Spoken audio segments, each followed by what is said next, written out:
slides over her hips and suddenly feeling wildly underdressed. "Oh, thanks, hun. Your jumpsuit is very..." She looks me up and down. "Quirky." I suck in my ribcage and glance down at the tight black top and adjoining trousers, which are already giving me camel toe. It was a last-minute change directed by Aisha to rectify my earlier wardrobe malfunction, and I'm assured it's on trend, but I'm longing for the comfort of my own clothes. I had set aside my favourite LBD, the one with the plunging neckline that always gets Johnny's approval. But as soon as we realised you could see the huge plaster on my chest, Aisha ordered me to change. "Ready for your first Lux Women Awards?" Terrified, I say, glancing around at the gaggles of well-known faces, hugging and greeting each other as if they'd been friends for decades. At my old magazine, I was used to doing live interviews and occasional presenting, but the cake and bake show wasn't exactly a red carpet affair. This is another league, and I've been out of the women's magazine game too long for any of these people to know who I am. "You'll enjoy it," Tabitha says, looking over my shoulder. "It's my first one back after mat leave, so I'd better go work the room." She marches off, slotting into a circle of people and greeting them with hugs and kisses. I stand outside the group, but she fails to notice my presence. When they've disbanded, I try to keep up with Tabitha as she paces across the floor. "Would you mind introducing me to a few people?" I say. She stops marching and turns to face me. "Oh my gosh, of course!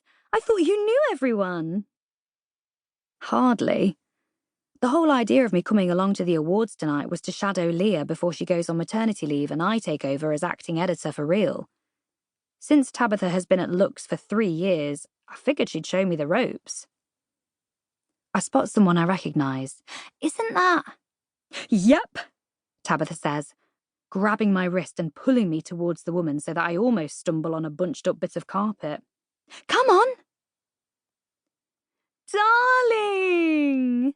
Tabitha says, leaning in for a hug and elongating the word as if they're childhood friends. "How are you?" There's an awkward moment as the woman fails to recognise Tabitha, and she has to introduce herself again. Then Tabitha puts a hand on the small of my back, as if encouraging a shy toddler. "This is Jess, our new starter." "Actually, I'm joining as acting editor," I say, shaking the woman's hand and wondering if Tabitha has acknowledged that I'm technically now her boss. The woman looks from Tabitha to me, then over both our shoulders.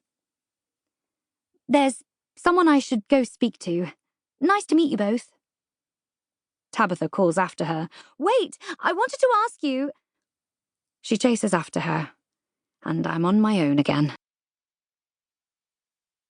I spend much of the reception behind the comfort of a high table, clinging to my phone in one hand and champagne flute in the other, while I pluck up the courage to introduce myself to at least one of the women I've admired over years of reading Lux.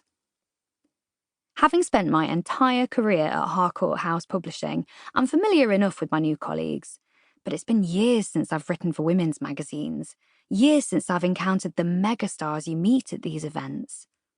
I could walk up to Paul Hollywood and he'd hug me like a long-lost friend. But in the world of female celebrity, I'm a nobody. "Found you!"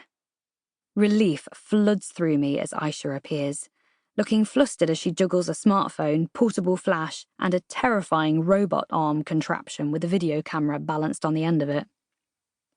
"Sorry, it's always a nightmare running around doing the socials. I'm going back to the red carpet. Have you done your picture yet?" I shake my head. I'd never dare hog the limelight with all those actual celebrities getting their photos taken. But I wouldn't mind a glamorous pic for my new Insta. "Come on," she says, grabbing my hand and dragging me back towards the entrance. I'm grateful to have known Aisha since we were interns. The fact that I already had a friend at Lux was one of the things that persuaded me to apply for Leah's maternity cover in the first place. It's weird that I'm now going to be Aisha's boss, but at least with her handling all things digital, we have boundaries. Plus, we've made a pact to keep it